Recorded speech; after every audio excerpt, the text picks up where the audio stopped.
अस्सलाम वालेकुम वरहमतुल्लाहि वबरकातुहू। व्यूवर्स कैसे हैं? उम्मीद करता हूँ ठीक होंगे, खैरियत से होंगे। व्यूवर्स मैं हूँ डॉक्टर नसर अब्बास और आप देख रहे हैं YouTube channel Al-Shifa clinic health adviser. Viewers सबसे पहले रिक्वेस्ट करूँगा, अगर आप मेरे चैनल पर नए हैं तो मेरे चैनल को सब्सक्राइब कर दें और साथ में दिए गए बेल आइकन को प्रेस कर दें ताकि हर आने वाली नई वीडियो आप तक बआसानी पहुँच सके।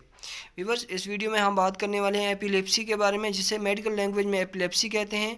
आम जुबान में झटके या दौरे की बीमारी या इसको मिर्गी का दौरा भी कहते हैं। ये क्यों होता है? ये व्यूवर्स उस वक्त हमारे जिस्म में रूनमा होता है जब हमारे दिमाग के जो सेल्स हैं बेरब्त होते हैं, तो हमारे जिस्म से कुछ गैर इरादी हरकत रूनुमा होती हैं जिसमें आँखें ऊपर चली जाती हैं और मुंह से झाग वगैरह निकलती है और कभी कभार यूरिन भी ऑटोमेटिकली पास हो जाता है, पता भी नहीं चलता। और इसके अलावा जिस्म बहुत ज़्यादा अकड़ाव, हाथ पाँव मुड़ जाते हैं, तो इस हालत को मिर्गी का दौरा कहते हैं। तो ये दिमाग की वजह से होता है। दिमाग के जो सेल्स हैं उसमें जब कोई बिगाड़ आता है तो उस वक्त ये बीमारी पैदा होती है और उस वक्त ये तकलीफ़ शुरू होती है। व्यूवर्स अगर देखा जाए तो पूरी दुनिया में 50 मिलियन से ज़्यादा लोग एपिलेप्सी का शिकार हैं और तकरीबन 2 लाख से ज़्यादा पाकिस्तान में भी मिर्गी के मरीज़ डायग्नोज्ड हैं। लेकिन अगर देखा जाए तो इससे भी ज़्यादा हैं, क्योंकि कुछ लोगों ने मिथ बनाई हुई है कि इसको मिर्गी का दौरा नहीं, इसको जादू है, इसके ऊपर टोना है या इसको कोई फ़कीर हैं, इस तरह के लोगों ने मिथ बनाई हुई है। तो ये बहुत ज़्यादा गलत थिंकिंग है लोगों की। तो ये ऐसा कोई रूल नहीं है। तो इसमें ये है कि ये उस वक्त दौरा पड़ता है जब दिमाग के खुलियों में कोई बिगाड़ पैदा होता है, दिमाग के सेल्स में कोई बिगाड़ पैदा होता है, तो उस वक्त ये तकलीफ़ स्टार्ट होती है।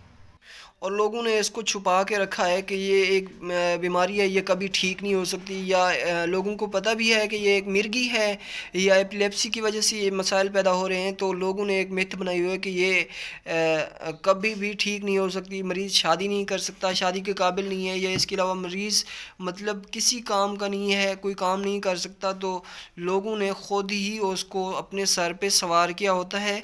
लेकिन ये काबिल इलाज है, इसकी ट्रीटमेंट आ गई है पाकिस्तान में और मुकम्मल काबिल इलाज है। ये नहीं है कि सारी ज़िंदगी लाइफ टाइम के लिए मेडिसिन नहीं खानी पड़ती, कुछ अरसे के लिए मेडिसिन खाकर इसको कंट्रोल किया जा सकता है और इसकी ट्रीटमेंट मुमकिन है। तो तकरीबन 70% लोग मेडिसिन से ठीक हो जाते हैं, अदरवाइज़ जो 30% बाकी हैं वो भी ठीक हो सकते हैं अगर उनकी सही तरीके से ट्रीटमेंट की जाए। याद रखिए, जब तक मेडिसिन एंड डिज़ीज़ के अंदर सिमिलरिटी नहीं होगी तो मरीज़ कभी भी ठीक नहीं होगा।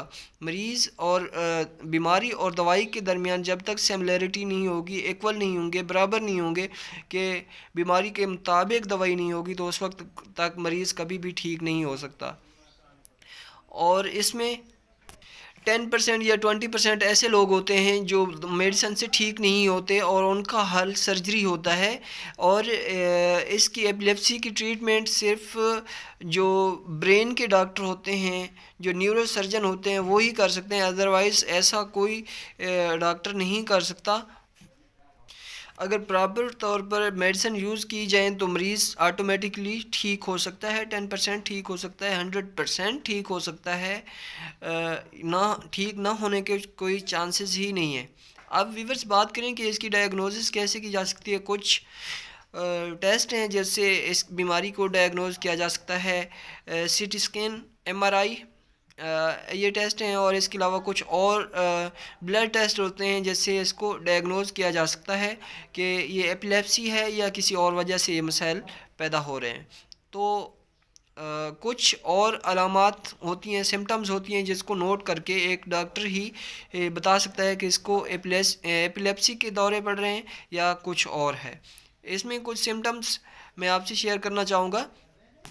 व्यूअर्स पहली सिम्टम तो ये है कि मरीज़ के जो हाथ हैं वो मुड़ जाएंगे और आंखें ऊपर को तरफ चली जाएंगी और मुंह से झाग आना शुरू हो जाएगा। और ये दौरा दूसरी सिम्टम्स ये है कि दौरा तकरीबन 1 मिनट से लेकर 2 मिनट के दौरानिया तक होता है, इससे बढ़कर नहीं होता। 2 मिनट में ऑटोमेटिकली मरीज़ ठीक हो जाता है। تیسری یہ ہے کہ مریض کو ایسا جھٹکا ہوگا، مریض اگر صحیح سلامت بیٹھا ہوا ہے تو اس کو جھٹکا ہوگا، جھٹکے کے دوران مریض کے ہاتھ میں اگر کوئی گلاس ہے یا کوئی چیز ہوگی تو وہ گر جائے گی۔ تو چوتھی بات یہ ہے کہ مریض کو جب بھی دورہ ہوگا، جب بھی کوئی مسئلہ پیش آئے گا اور مریض کو جو ریسکیو کرے گا، جو بندہ ٹھیک کرے گا مریض کو، اس کو کنٹرول کرے گا، تو مریض کو پتہ نہیں ہوگا اٹھنے کے بعد کہ مریض کے ساتھ کیا ہوا تھا، مریض کو جھٹکا کیوں ہوا، مریض صحیح سلامت بیٹھا تھا، مریض کو مطلب اس دورانیے کے دوران مریض کو جو بھی مریض کو کنڈیشن درپیش ہوگی تو مریض کو بالکل اٹھنے کے بعد پتہ نہیں ہوگا کہ مریض کے ساتھ کیا ہوا تھا۔ اور اکثر اوقات ایسا ہوتا ہے کہ مریض کا جو یورین ہے وہ آٹومیٹکلی پاس ہو جاتا ہے، مریض کو فیل ہی نہیں ہوتا۔ اکثر اوقات ویورز جو بچے ہوتے ہیں ان کی اسکول سے کمپلین آتی ہے کہ بچہ اسکول اسٹڈی پر فوکس نہیں کر رہا، پڑھائی پر توجہ نہیں دے رہا۔ وہ ہوتا یہ ہے کہ جو ٹیچر پڑھا رہا ہوتا ہے تو بچہ کچھ دیر کے لیے، کچھ سیکنڈ کے لیے، کچھ منٹ کے لیے گم سم ہو جاتا ہے، جس کی وجہ سے چند سیکنڈ میں، چند منٹ میں جو ٹیچر نے بتایا ہوتا ہے اس کو یاد نہیں رہتا، گم سم ہو جاتا ہے، مریض کو، بچے کو یاد نہیں رہتا کہ ٹیچر نے کیا کہا تھا۔ اس وجہ سے بچے کا جو فوکس ہے وہ پورا نہیں ہو پاتا اسٹڈی پر۔ تو یہ چند سمٹمس ہی جو آپ سے شیئر کی۔ اگر یہ ویڈیو پسند آئے تو لائک اور شیئر ضرور کر دیں اور چینل کو سبسکرائب کر دیں اور کمنٹ سیکشن میں اپنی رائے کا اظہار ضرور کریں۔ Thank you.